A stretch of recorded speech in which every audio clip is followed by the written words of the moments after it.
Sementara itu pemirsa, perolehan suara Partai Golkar di Kabupaten Badung diyakini meningkat pada pemilu 17 April 2019 mendatang yang berdampak terhadap penambahan perolehan kursi legislatif. Semua ini hanya bisa terwujud melalui kerja keras dan inovasi kader dan anggota fraksi Golkar.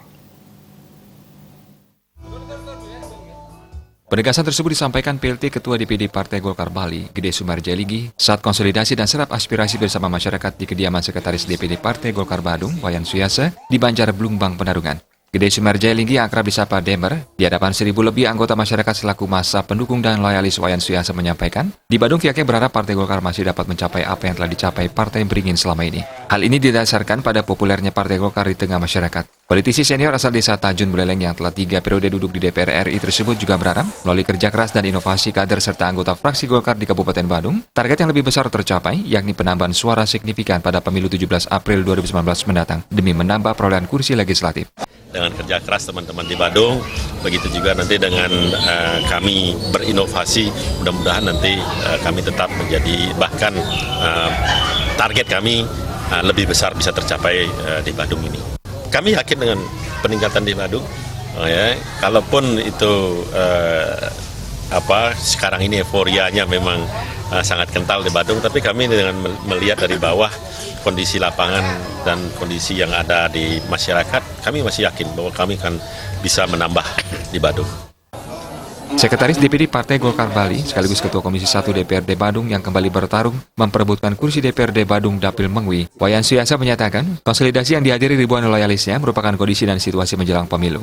Tentu sebagai kader Partai Golkar yang diberikan mandat sebagai calon DPRD Kabupaten Badung, pihaknya wajib dan tentunya harus bertanggung jawab pada induk partai dalam melaksanakan tugas. Politisi yang dikenal aspiratif ini juga mengapresiasi kehadiran PLT Ketua DPD Partai Golkar Bali, Gede Sumarjaligi, atas dukungan sekaligus bentuk kepedulian kader Beringin. Sangat memberikan support, perhatian dan kepedulian terhadap kader-kader di bawahnya.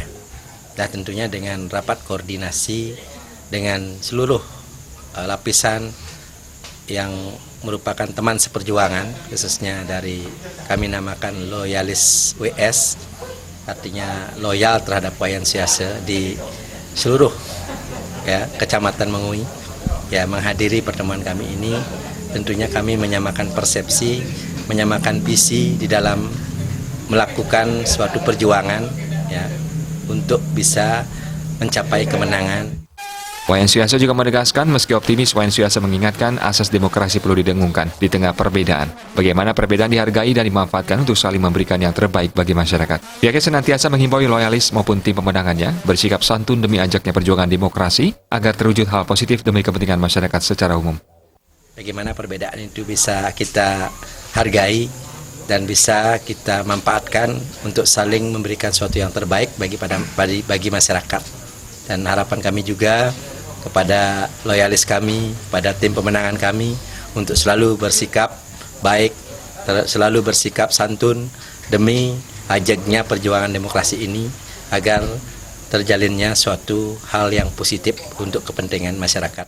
Disinggung terkait peningkatan perolehan suara Partai Golkar di Kabupaten Badung pada pemilu mendatang, Wayan Suyasa optimis hal ini dapat terwujud karena kadernya telah berjuang secara maksimal di masing-masing daerah pemilihan dapat meningkatkan perolehan kursi legislatif.